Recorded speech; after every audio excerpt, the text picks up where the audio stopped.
안녕하세요. 차이나스토리입니다. 중국의 과학기술 자립 야망이 담긴 중형 민간 항공기 C919의 인천 노선 취항이 얼마 남지 않은 것 같습니다. 국영기업 커맥이 제작한 C919는 5년간의 시험비행을 마치고 9월 29일 중국 정부의 가망 인증을 취득해서 항공사에 정식 인도될 예정인데요. C919의 첫 번째 고객이 될 동방항공은 상하이, 베이징, 칭다오 등 여객량이 많은 중국 내 노선에 먼저 투입한 후 국제 노선에도 취항시킨다고 합니다. 아무래도 해외 노선 취항은 국제적인 이슈가 되기 때문에 관심을 끌만한 국가들에 먼저 취항시킬 텐데 주변 국가들 중 한국과 일본이 그 대상이 될 것 같습니다.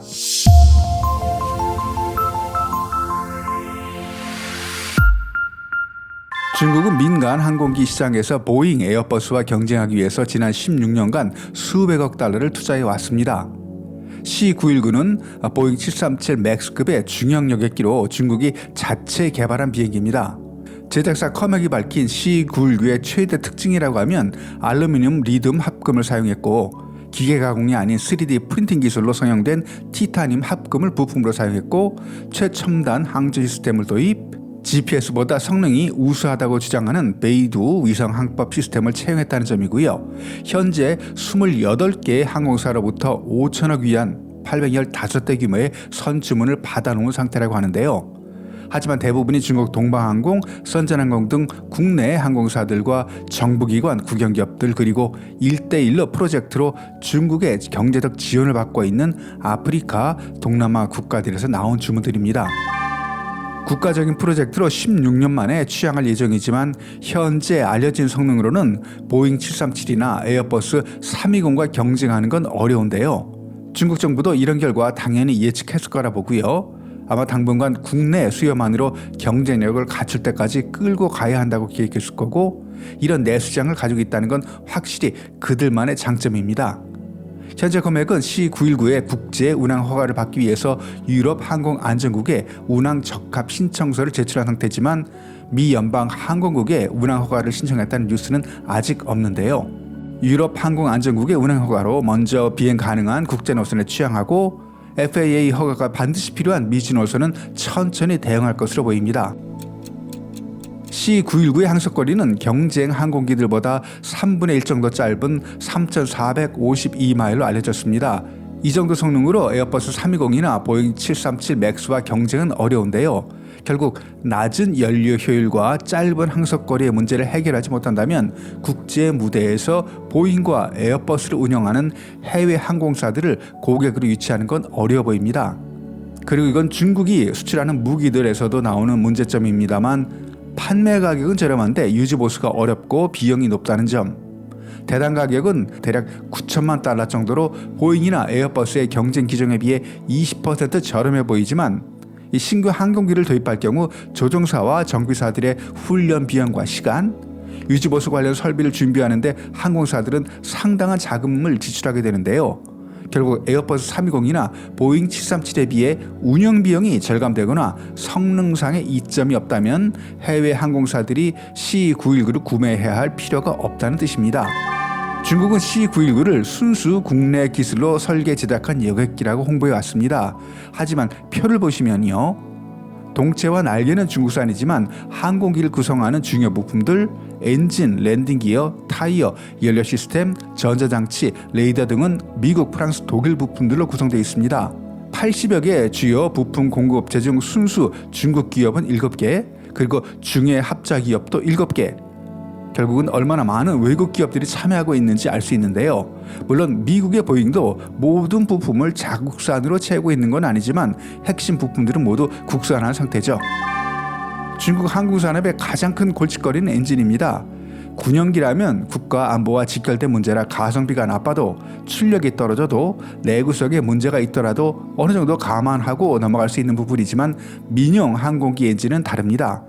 무엇보다도 중요한 게 연비와 내구성 그리고 유지보수 비용까지 포함한 가격 경쟁력이라 아무리 중국이 국가적인 지원 정책을 펼친다고 해도 경쟁력이 없는 자국산 엔진을 바로 채용하는 건 어렵습니다. 그러다 보니 군용 엔진에 비해 민용 엔진 개발이 더딜 수밖에 없고 항공기 핵심 부품 제트 엔진의 국산화는 아직 먼 얘기입니다. 특히 요즘과 같이 미중 간 냉전 관계가 지속된다면 미국산 부품들로 채워진 C919의 미래는 결코 낙관할 수 없습니다. C919에 탑재된 엔진은 미국의 제너럴 일렉트릭과 프랑스 샤프란이 합작해 설립한 CFM에서 제작한 엔진입니다. CFM은 최첨단 립 엔진의 변종이라고 주장하지만 실제로는 이전 세대 엔진인 CFM56을 업그레이드한 것으로 알려졌습니다. 중국도 자국 항공산업의 최대 아킬레스건이 엔진이라는 걸 인식하고 있어서 현재 여객기용 엔진을 별도로 개발하고 있습니다. 하지만 중국이 C919 부품들을 모두 중국산으로 교체하려면 부품들을 재설계해야 하고 거기에 따른 인증 절차도 다시 밟아야 하고 가장 중요한 엔진의 경우 2030년대 후반에나 경쟁력이 있는 엔진이 나온다고 보는데요. 결국 현 상황에서 판단하면 기체와 일부 부품이 커맥 조립 라인에서 생산되지만 지적 재산권과 항공기의 핵심 유지 보수는 여전히 서방 기업에 의존하게 된다는 겁니다. 만약 서방과의 관계가 악화될 경우 방금 전에도 이야기했지만 러시아가 우크라이나 전쟁으로 인해 서방으로 받고 있는 제재 조치를 고려하면 C919의 미래를 결코 긍정적으로는 볼 수 없다는 거죠. 그렇다고 중국의 항공산업을 무시할 수는 없습니다. 커맥은 2008년부터 2020년까지 중국 정부로부터 500억 달러 이상의 자금을 지원받아 민간형 항공기를 제작해왔습니다. C919보다 작은 체급의 ARJ21은 지선용 여객기를 개발해서 2016년부터 중국 내 소도시를 연결하는 노선에 투입 운항 중이고 덩치가 큰 C929는 러시아와 공동 개발하고 있습니다. 주요 핵심 부품들이 미국, 독일, 프랑스산이지만 이 정도 사이즈의 여객기들을 개발, 정식 취항에 성공한 나라는 미국, 프랑스, 러시아, 캐나다, 브라질 정도입니다. 일본도 ARJ21 규모의 소형 여객기를 미쓰비시가 개발하고 있지만 아직 긍정적인 결과는 얻지 못했습니다. 그리고 선주문량이 815대라는 부분, 이런 대형 주문을 커맥이 납기일에 맞춰 생산해낼 수 있을지에 의구심들이 있는데요. 대략 2029년까지 39대 정도 생산해낼 것으로 예상하고 있습니다.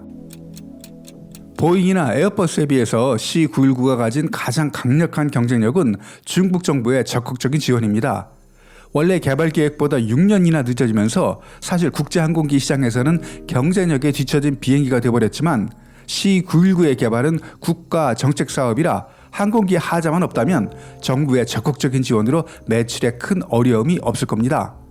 포브스에 C919에 관한 흥미로운 기사가 있었는데요.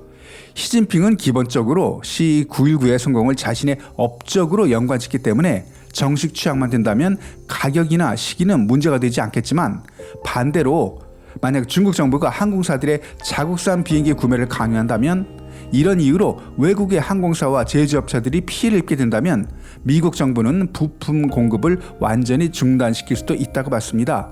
이와 비슷한 예가 있었습니다. 시안항공에서 개발 중이었던 80인승 터보프롭 여객기에는 원래 프렛 앤 휘트니 캐나다가 제작한 엔진이 탑재될 예정이었는데 작년 캐나다는 대중국 제재 조치로 수출 허가를 내주지 않았습니다. 지난 몇 년간 C919와 관련된 뉴스들 대부분은 제너럴 일렉트릭, 허니웰, CFM의 해킹 시도가 있었다거나 이들 기업의 산업 기밀을 노린 중국 스파이 관련 뉴스들이 대부분이었습니다.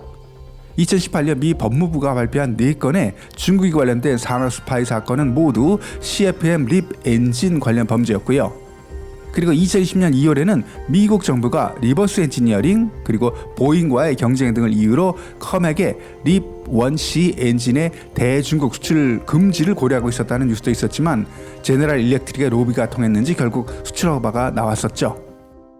C919가 시장에 나오면 중국 내 여객기 수요 일부를 대체할 수는 있겠지만 국제적으로 에어버스, 보잉이 가지고 있는 지위를 위협하기에는 한참 부족한 상태라고 볼 수 있는데요. 익명의 에어버스 관리자는 더 큰 시장에 성공하려면 커맥은 국제적인 판매망과 고도의 고객 지원 네트워크가 필요하다. 에어버스도 미국 항공사들 수준에 도달하는데 40년 정도 걸렸다고 말했습니다. 오늘 영상은 여기까지. 영상이 유익했다면 좋아요, 구독 부탁드립니다. 댓글은 영상을 만드는 데 큰 도움이 됩니다. 감사합니다.